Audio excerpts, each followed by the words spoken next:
Buffalo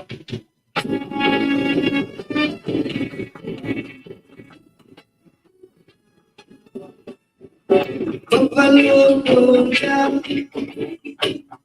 little Alaska.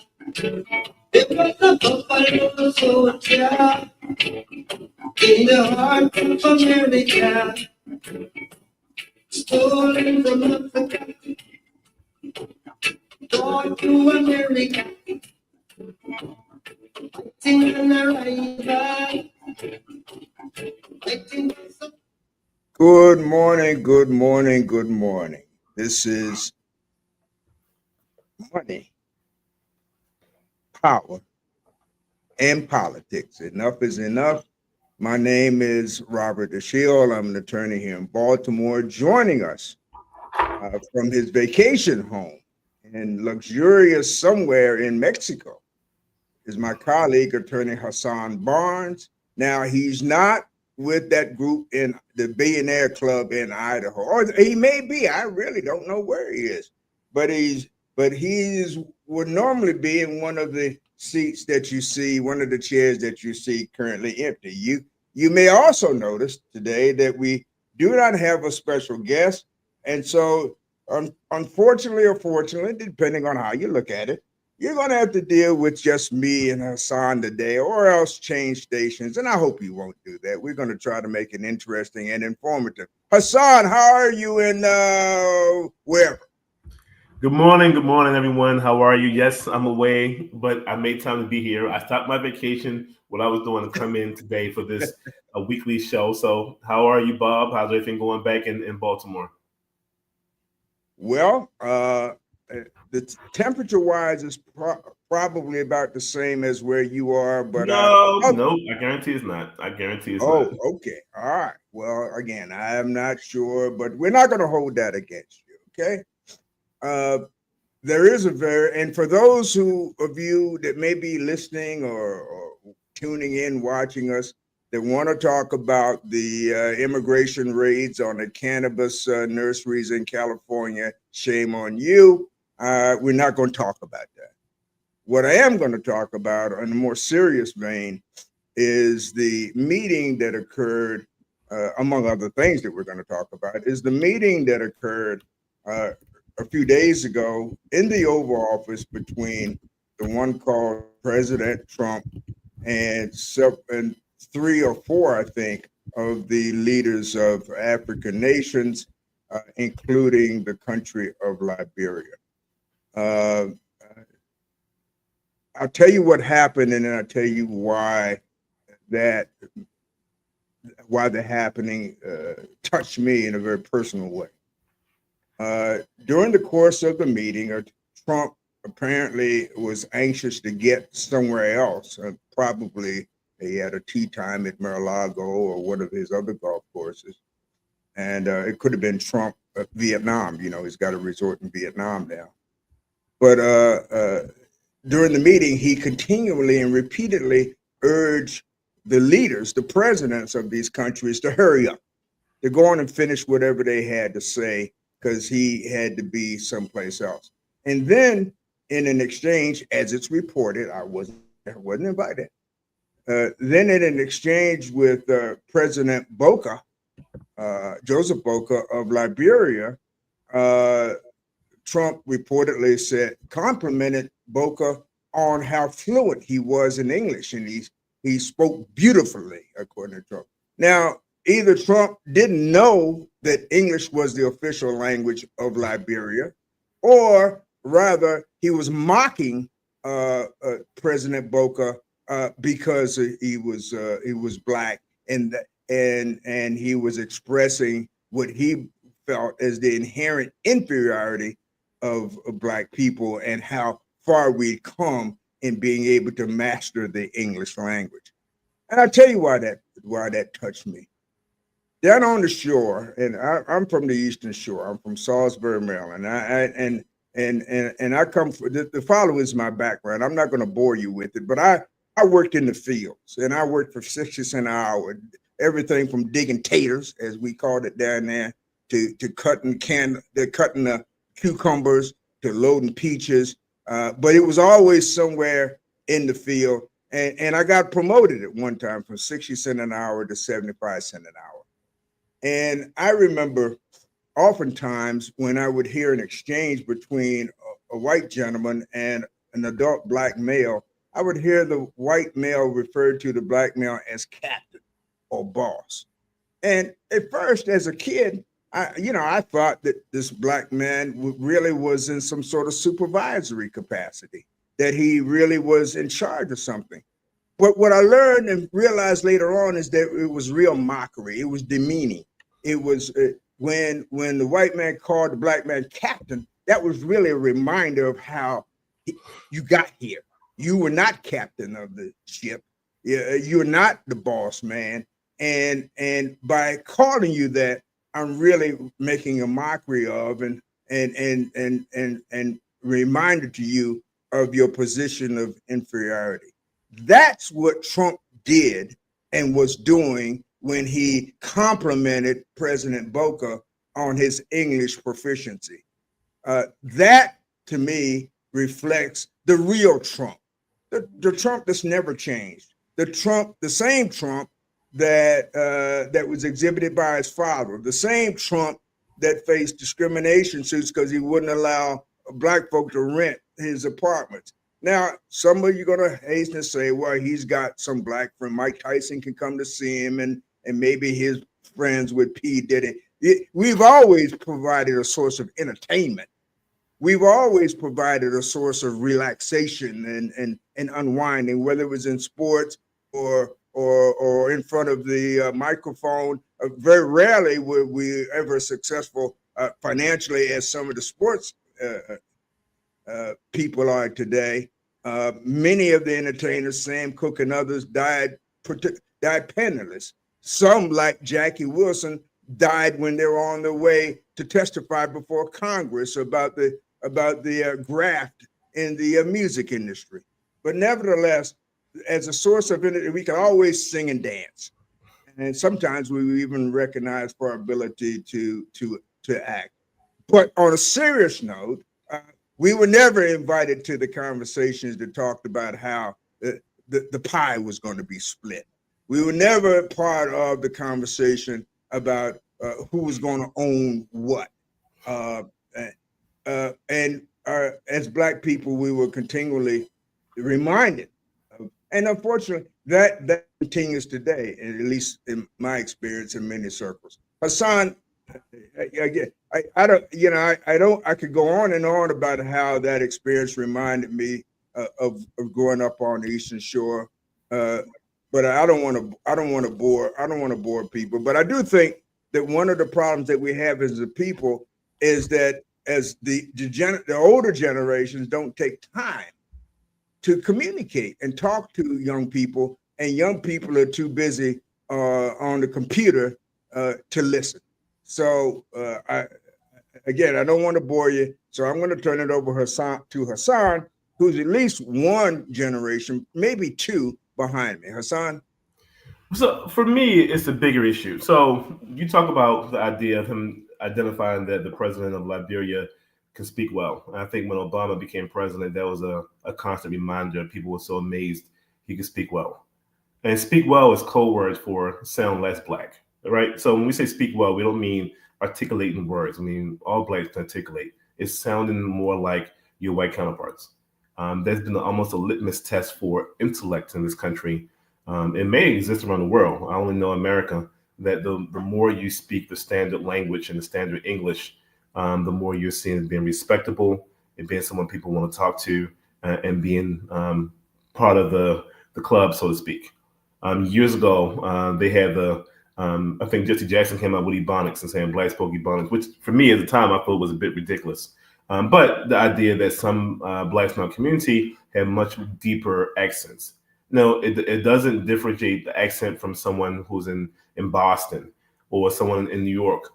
But they distinguish the Black accent or parts of the country where people were Black, like the South, had the Black accent. And to identify they spoke differently, they needed different treatment and their inability to understand.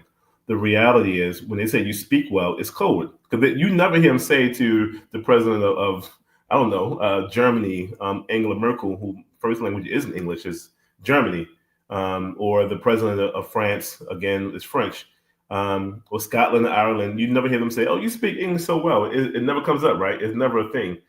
I've only seen it be a thing with Black folks. No, maybe other minorities as well. I haven't seen it.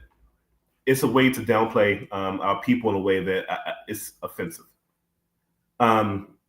Beyond that, I've read some articles about the interviews and the meeting, and the African president started off very conciliatory.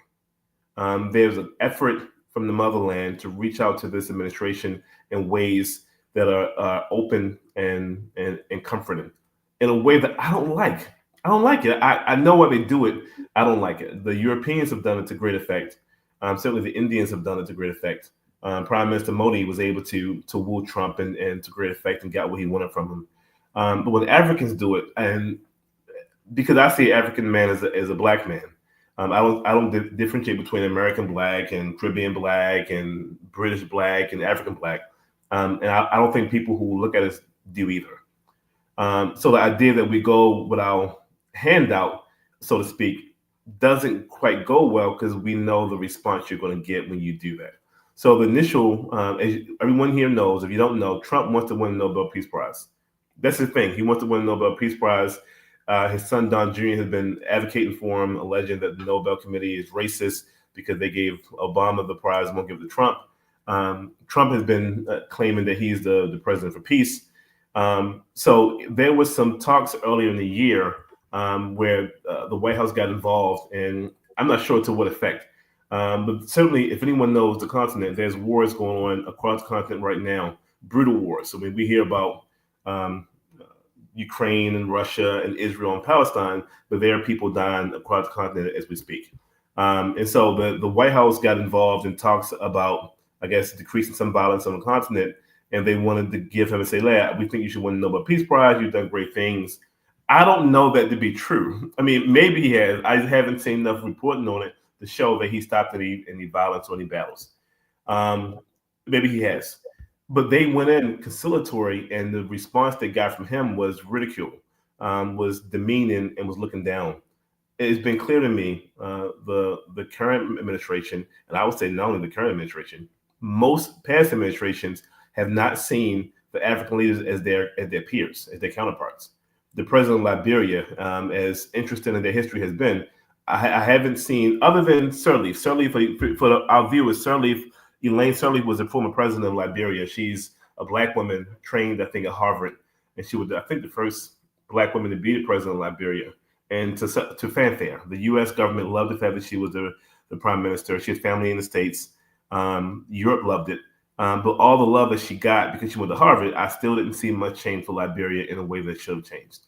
And even now, Liberia struggles economically and with power and with crime and all kind of things and we should have been able to help them with.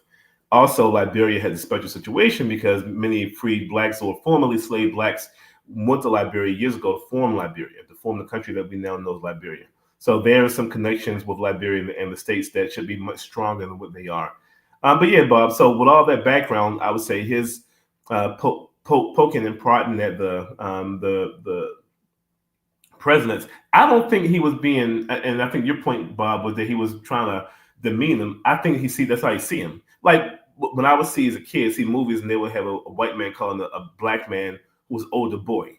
It's almost like, no, you know your place. It's one of them things. It's almost second nature. I don't think or captain, as you said. I don't even think it's a thing. I think that's what they revert to in a way that's automatic. Like when you see a child and you talk to him as if he's a child, it's natural. You're not trying to demean a child, but you speak to a child as you would because they're a child. They speak to black folks as they would because they're black. And the fact that you have friends who are Mike Tyson and O.J. Simpson, people like that, that's a different thing. Fame and race are not the same and can't be equated the same, right? So we have people who are famous and rich who he'll talk to and he'll befriend. Tiger Woods, who he considers black. He brought Tiger Woods to the White House for, I think, for Black History Month, and I'm not sure that Tiger Woods consider himself black the same kind of way, but he considered him black. He talked about him being there, but they see people a certain kind of way. Fame is different than just race, and when you're famous and you're rich, it's a different path. Go ahead, Bob. Isn't that the point, though? I mean, Yeah, there's some people that will excuse Trump and others saying they really didn't understand that their remarks were offensive. But if you flip the coin, isn't that in fact evidence of the ingrained principle of white supremacy and white privilege that is so firmly held, albeit subconsciously perhaps, but so firmly held that it's exercised without even a second thought. To me, that's what it shows. But I don't want to get farther into that right now because there's some local stuff that we can talk about.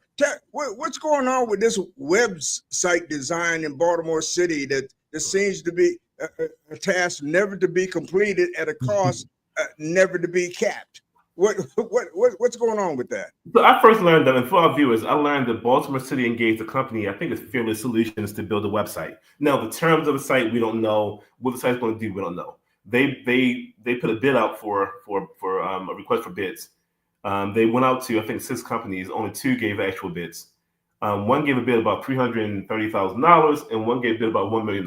Now, as you can see, the difference between $330,000 and $1 million is quite vast. I did some research. The average city for the cost for the size of Baltimore spends about $300,000 on a website. That's the average across the board. The bid that we got was $330,000, a little bit higher than average, and $1 million, 3 times is higher than the average amount. Baltimore City decided to pull the bid and sole source it. Now, typically, and we can talk more about this, Bob. Typically, my understanding, when you sole source, there have to be no other company that can do the actual bid, right?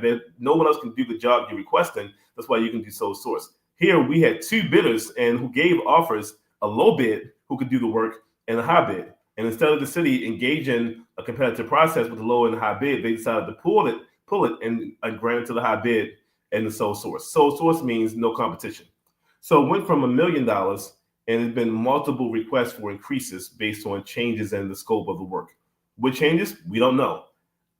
I could imagine what the change would be for an additional $1 million. So there's been recent changes in it. And my issue is, and we've talked about this for our viewers multiple times on this show, dealing with procurement is important because how business works is how business works. Baltimore is a very small city, and every single dime that's spent by the government for the people is important to the people, and we should know. I'm a Baltimore resident. I want to know you spending $2 million on a website. I can guarantee you, I got a guy. I can find someone for less than $2 million. Come down to it, I will build you a website in Baltimore City for less than $2 million, and I can't build websites. $2 million is an excessive fee. We don't know yet because it hasn't been finished. The final cost may well exceed the $2.2 million already spent. It may exceed it. It hasn't gone live yet. The other thing that people are having concerns with is it feels like to some people, and I don't know this to be true, but there's a report that the person who operates the Fearless Solutions company that we have a sole source with is married to one of Brandon Scott's I think deputies. And so it's some claim for inside connections. Now, I haven't known, and I don't know Brandon Scott's history in terms of who he give contracts to. He hadn't seemed to me to be someone who's strictly pay for play. There's a story out of WBFF that suggests there was a pay for play scheme. I don't know that to be true. I do believe Brandon Scott is a politician that he support people who support him. So if you give money to his campaign, if you openly support him, I do believe he'll support you as well. I don't know there's a pay-to-play scheme here, and the article didn't say it was, but it suggested, hinted to the fact that it was. But if you have a situation where one of your deputy mayor's spouse runs a company and you give them more than 5 times value for a contract, that does raise questions. One second, I think there was an Inspector General report that Baltimore should not have actually done the contract and that it was a violation of procurement rules.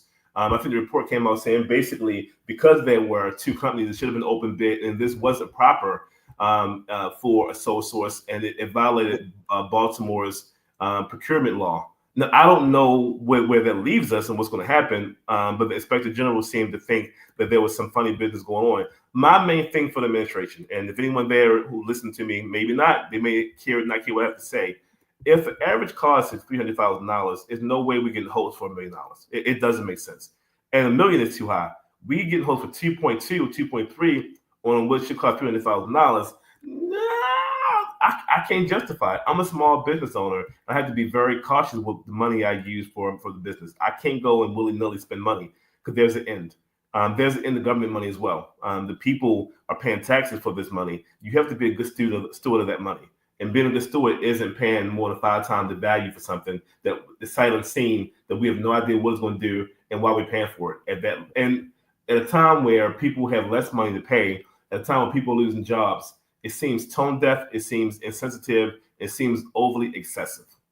Well, I think I think I need to correct, at least according to my recollection, one thing that you've indicated. I don't think this was a sole source contract. I think, as you indicated earlier, there were 2 bidders, one of which was the incumbent, who'd had the contract for a period of time, and the incumbent was the company that bid the 331,000, and the new company, I'll call it the favored company, bid $1 million. And the city's internal estimate of projected cost was only 800,000. And of course, the website hasn't been completed, and the company that was working on it, I understand, is not working on it anymore. So we don't know when it's going to be finished. We don't know what the final cost will be. But I will tell you, I thought Brandon Scott got involved and he awarded it as a non-construction professional services sole source agreement. I thought they signed off when they granted it. Well, but it was originally bid it was originally put out for competitive bid. You had the 2 companies that bid, and what happened is people don't understand when you have a contract that's bid other than one where the price governs, you have a tremendous amount of, quote, discretion. I call it opportunity for mischief. Because, you have somebody saying in ways that cannot be demonstrably shown that of these 2 companies, both of which have the qualifications to do the job, I determined that this one is award to this one would be more in the interest of the government than award to another. I had that situation happen some years ago. First, under the administration of Martin O'Malley, I had and this happens all the time, most in IT contracts, all the time, at all levels. I represented a company from Virginia whose bid was $4 million lower than the company that was proposed for award.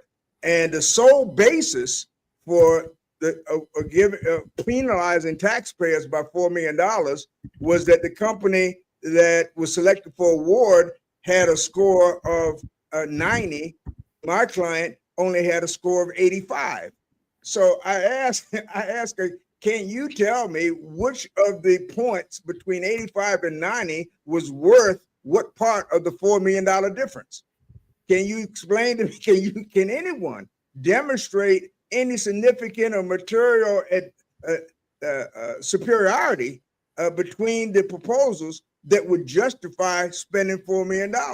And the answer was, we can't, but since we said we would award it to the highest score, that's what we're going to do, taxpayers. I almost said something.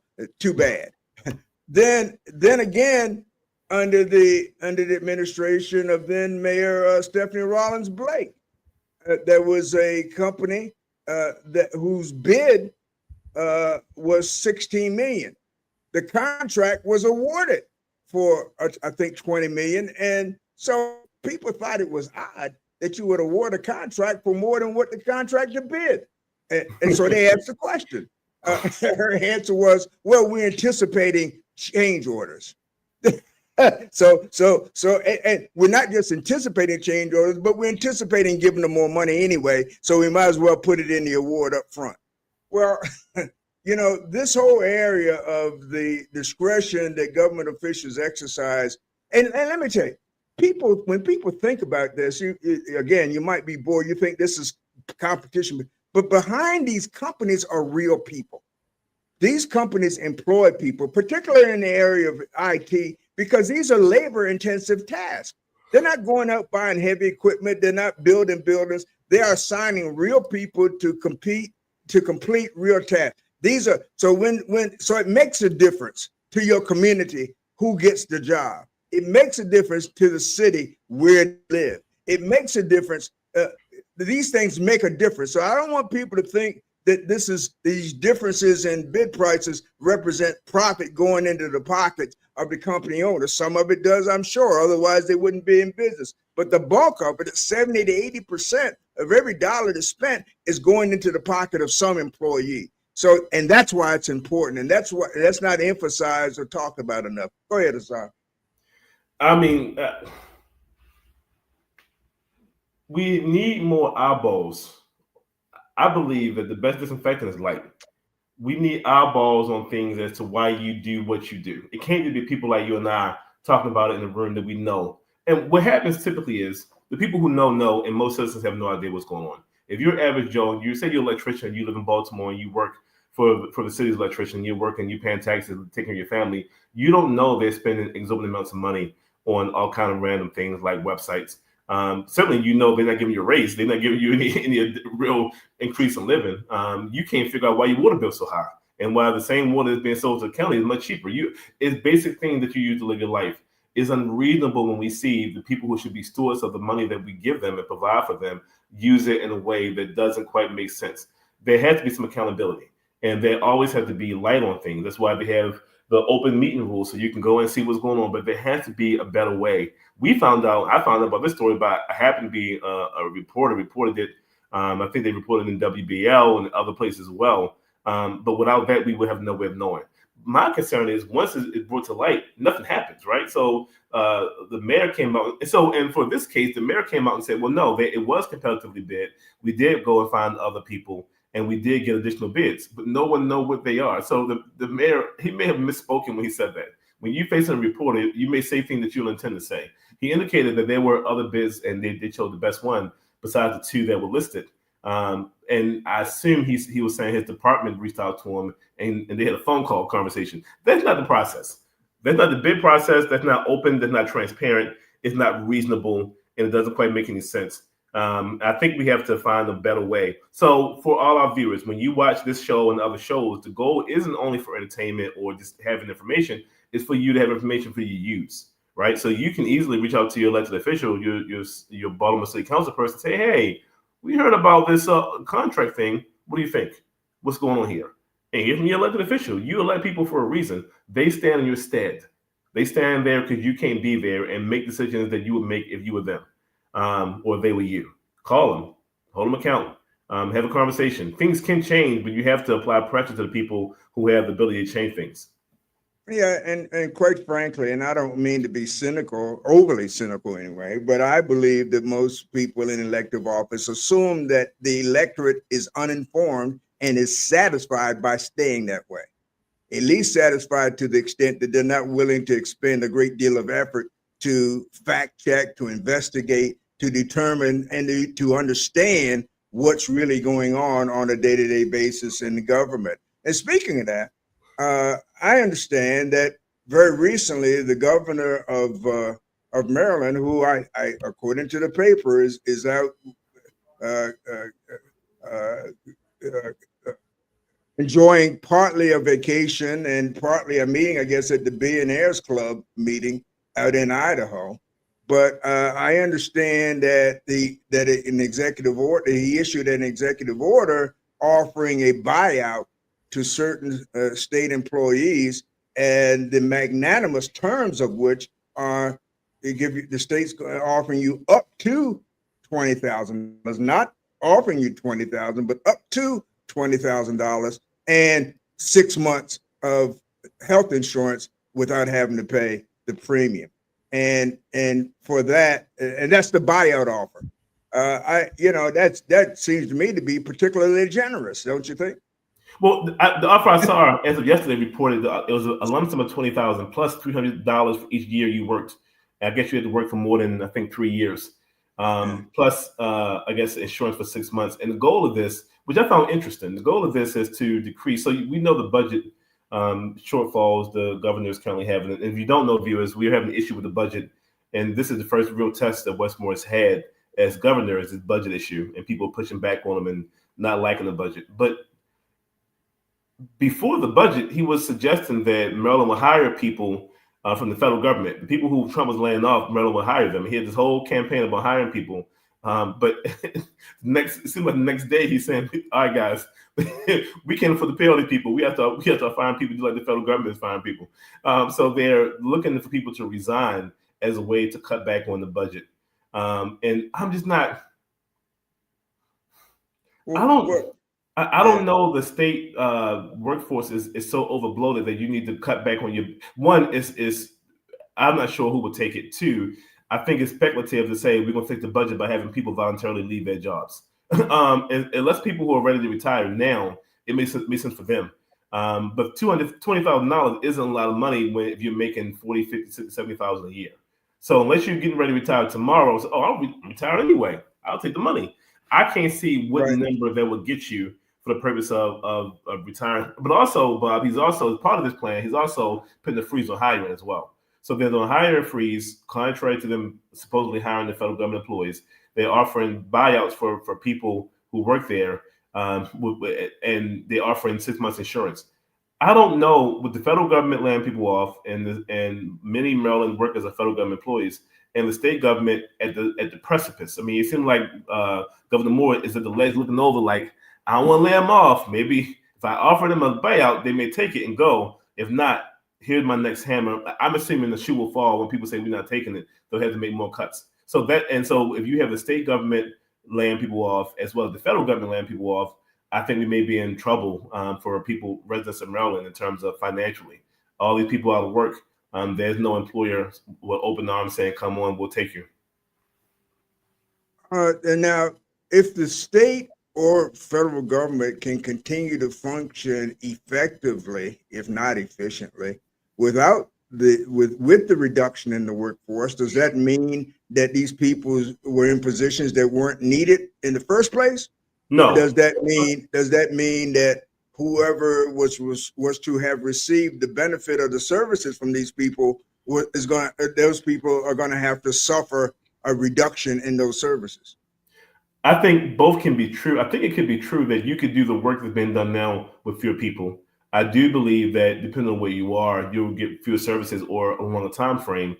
But when government is there for, people don't want to hear this. And people think I'm crazy when I say this.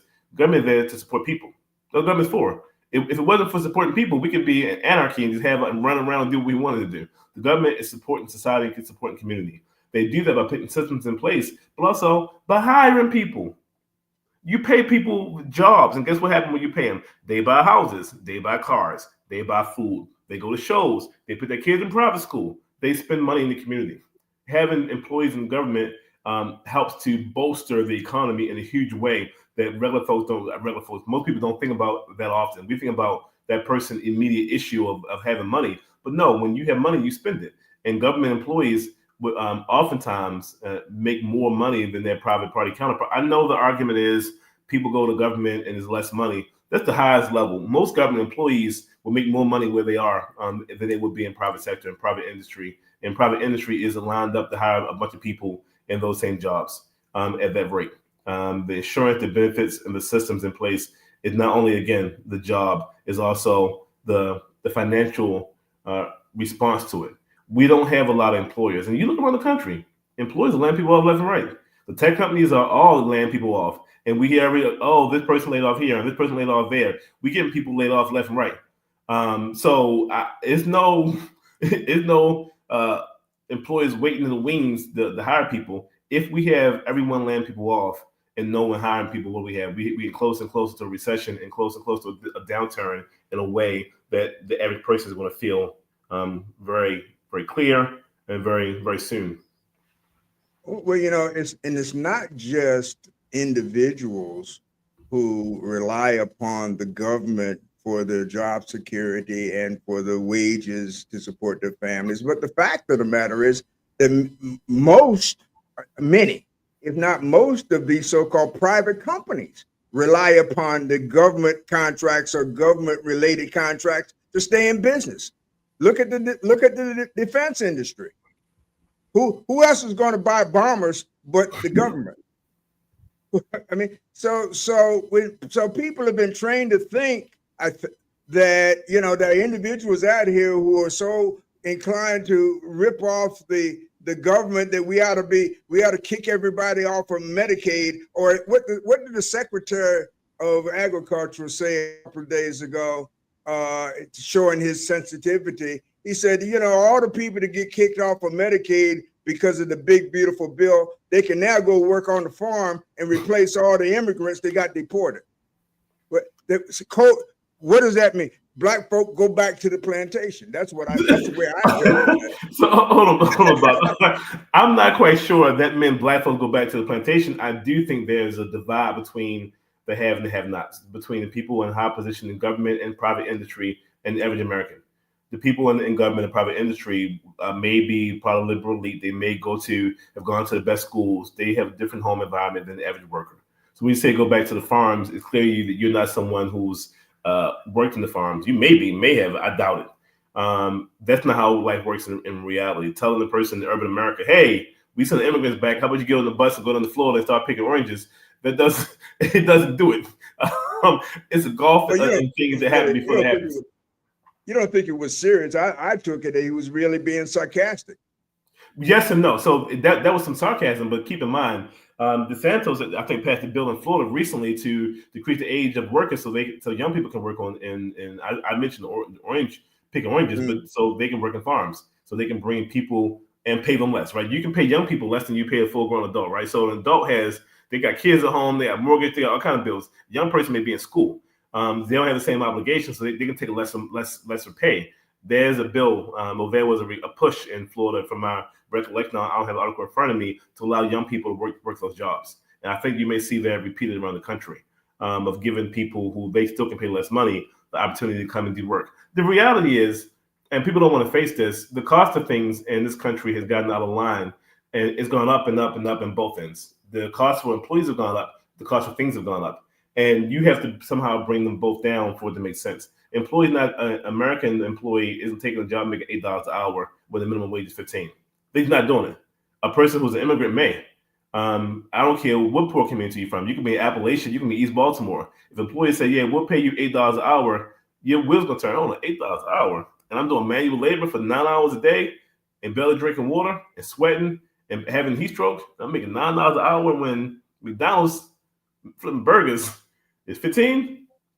Nah, I was born tonight. I wasn't born last night. We underestimate how logical the American people are and how logic and reasonableness play a part in their decision making. The people who lead thinks in terms of their own personal ideas, not in terms of what people think and what people would do. Well, and it's not just an academic exercise. I mean, when if you've got a family, you've got children, minor children that need to be taken care of, or even children that 14 or more who probably need more supervision than younger ones, and you've got a choice. You're being forced to go out and take a job that doesn't even pay you enough to cover the cost of childcare. Yeah. And you got the double whammy, because if you take it, not only are you losing time, but you've also lost the ability to care for and supervise your children.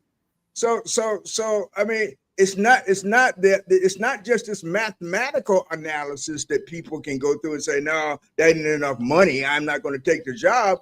But the question is, who's going to watch my children, and how I'm going to pay for that, and not just how much I'm gonna have after that those things accomplished. And those are questions, those are real issues that the people with money never really think about. They don't have to face those questions.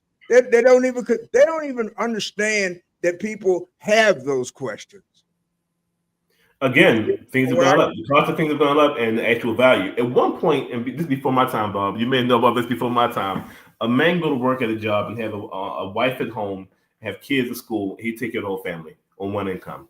It happens now. It's exceedingly rare that one person income makes sense in most of the country. Some parts it still happens, but typically in those parts, they may be living a different way than you want to live for yourself. It's hard to have one income because things are so expensive. You're right. If you have multiple children under the age of 5 or 6, under school age, daycare costs are burdensome. They're hard and they're heavy. Years ago, we had a secretary who worked for the firm. at a private firm, and she was going back as to whether she could stay working because she had 2 young kids, and the cost of that daycare was more than her actual salary. No, she Right. wanted to work. She was out the house because she didn't like this to be home, to stay home mom anymore. She had 2 older kids who were in school now, but 2 more younger kids, and she was tired of being home. It was a real fight with her husband because, like, look, I want to go out the house. It's going to cost me to work, right? We're going to lose money in the household for me to leave every day and go to work and be part of society. It costs money. They ultimately decided to do it for her own mental health. But that's it. Most families couldn't do that. Most families going to say, hey, you working, but basically there's lunch money. It's not really a value to us. That's a hard thing. And you're right. Most people who are in those higher positions, and for our viewers, the people who are in those cabinet positions, whether it's state, local, or federal, they're typically a high wage earners. They're not making $30,000 a year, $40,000 a year. They're normally high wage earners, and they have a high wage partner as well. Their income situation, their pay situation is much different than most Americans. So how they Well, see things is different. yeah. Well, to answer your query earlier, when I was coming up, the only single income family I knew, the only reason was because the other people couldn't find a job.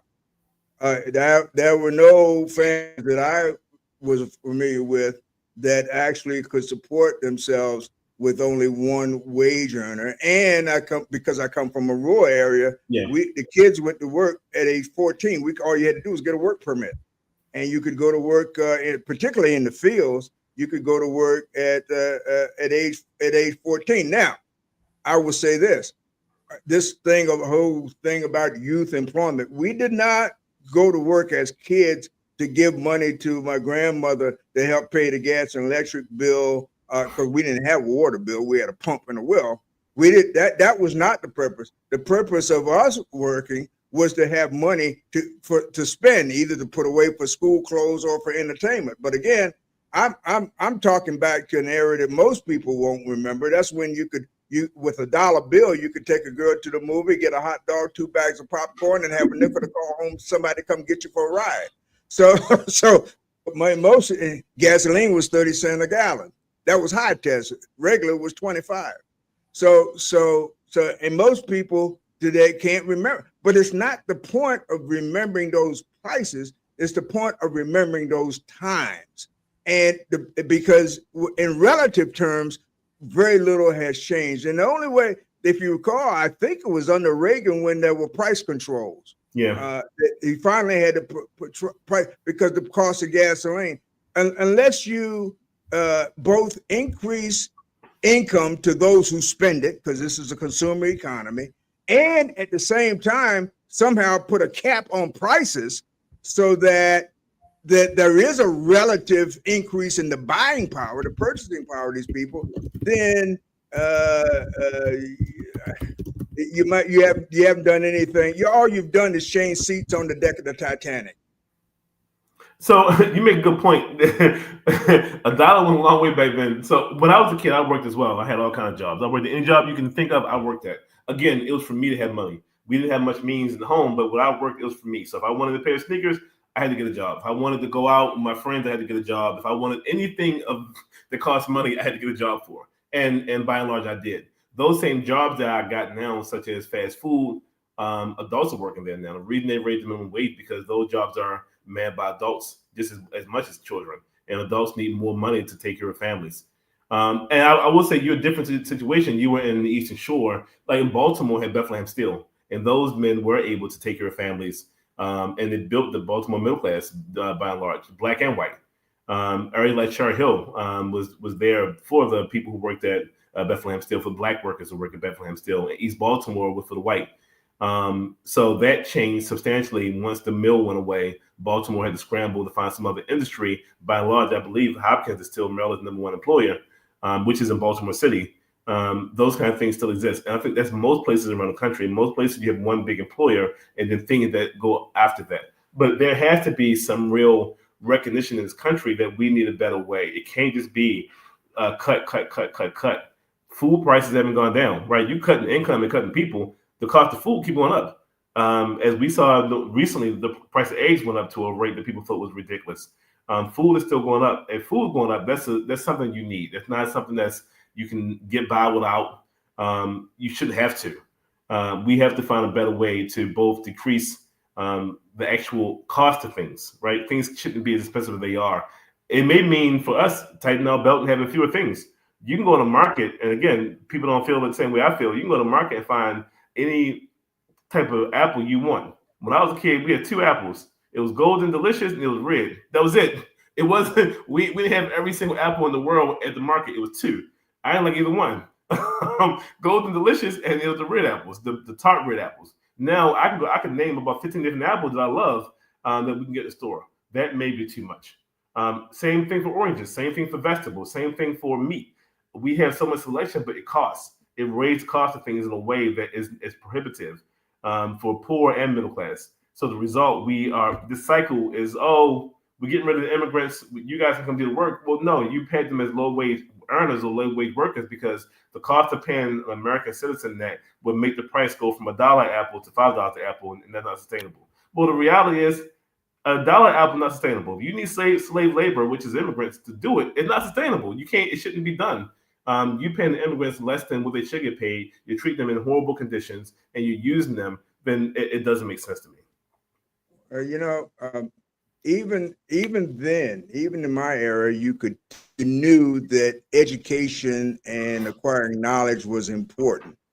But you could tell the difference between a family that was so-called relatively well off and wasn't. If one had, both had encyclopedias in the house. One was Funkin' Wagnalls that they gave away at the grocery store, and the other one had Encyclopedia Britannica that you had to pay for. So that was how you knew who had more money than the other. But in the final analysis, it comes down to how do you redistribute the pie?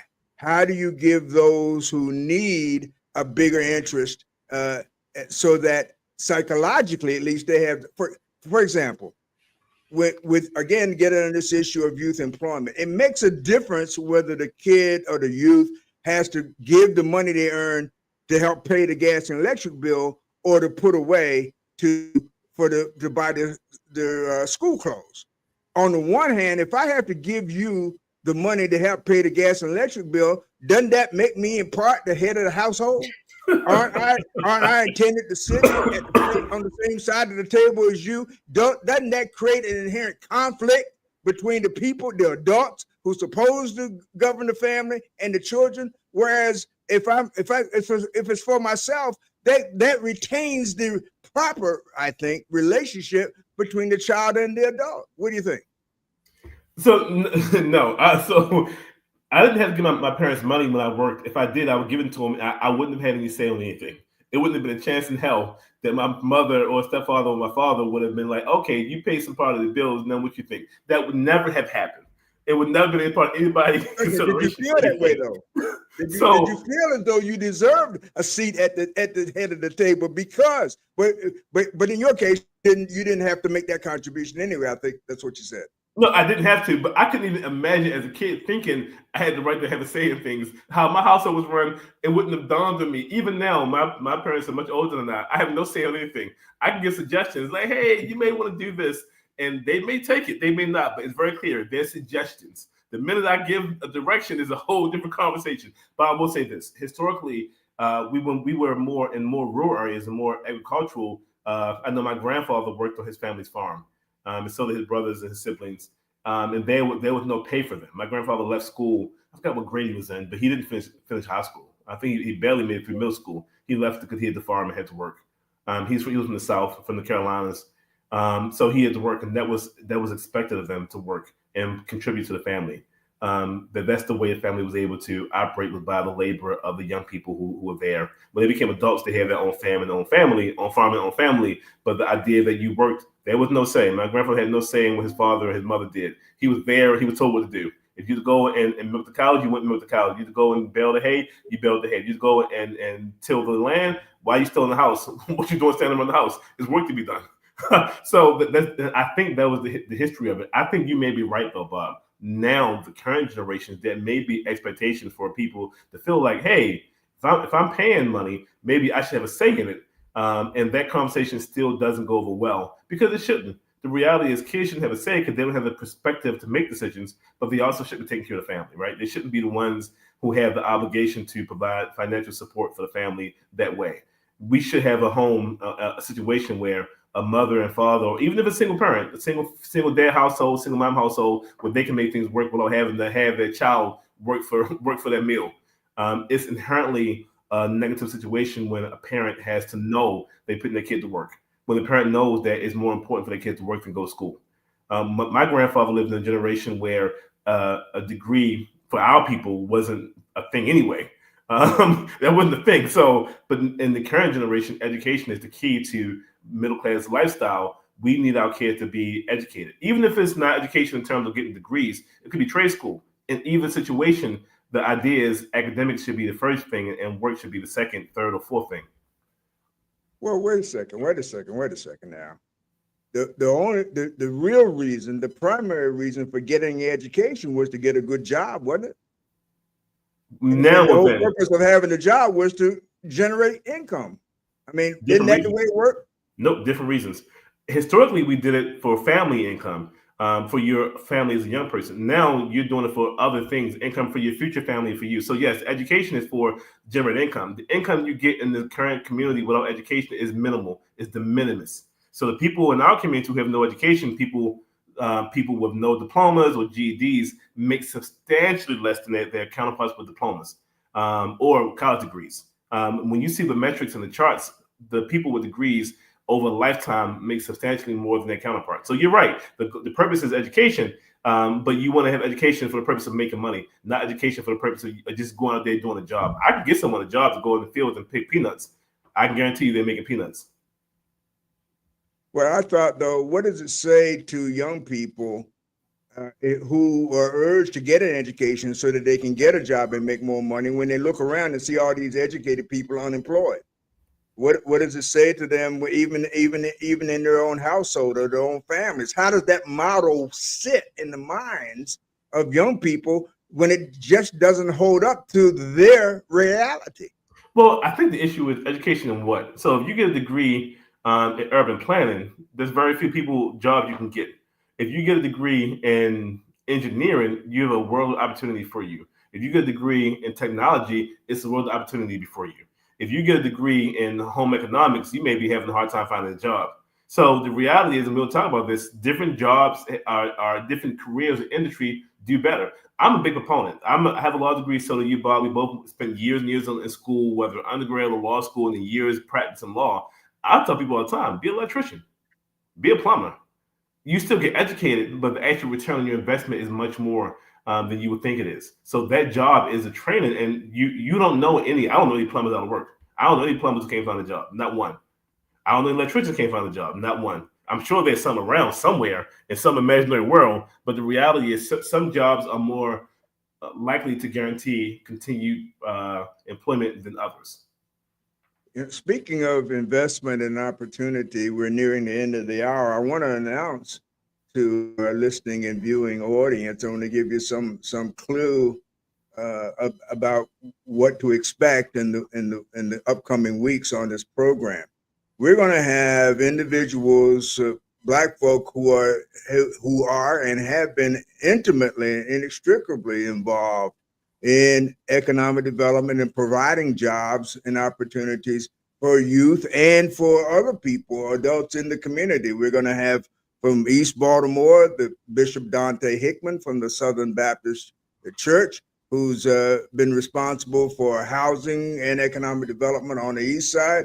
We're going to have a former senior pastor at Union Baptist Church, Dr. Alvin Hathaway, whose beloved community association has sponsored several housing organizations, housing developments on the West Side, and I think even next Friday we're going to have Reverend Robert Turner from the Empowerment Temple, who, as you know, has been a huge supporter of what he refers to as reparation with his monthly walk from Baltimore to Washington. He calls it reparation. I call it restitution, that would ostensibly garner money, if not to go to individuals, but to go to a fund for the benefit of economic development and job production within the Black community. So we've got, and then later on in August, I'll let you know,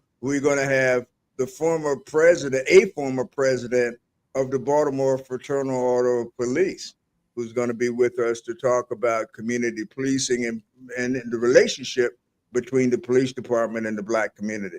So we're going to have some, I think, some good guests, some guests who will impart valuable information and insight to you. And we urge you, therefore, to tune in, stay tuned in, and also, we've got a chat box going. We're not quite as sophisticated as some of the other podcasts and things of that nature. We technologically and so forth.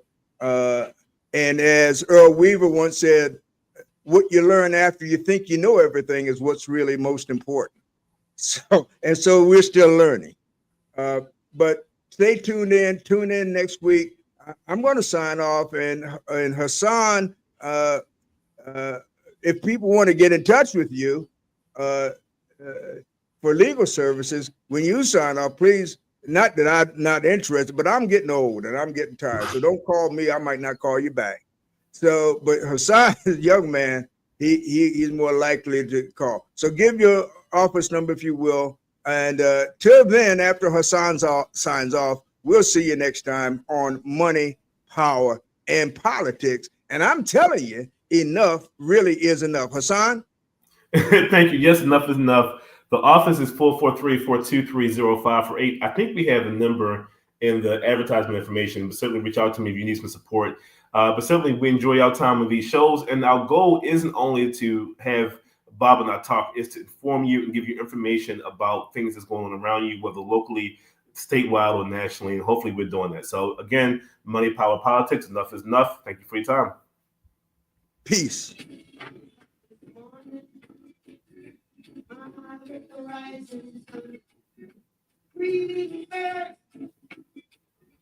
It's time.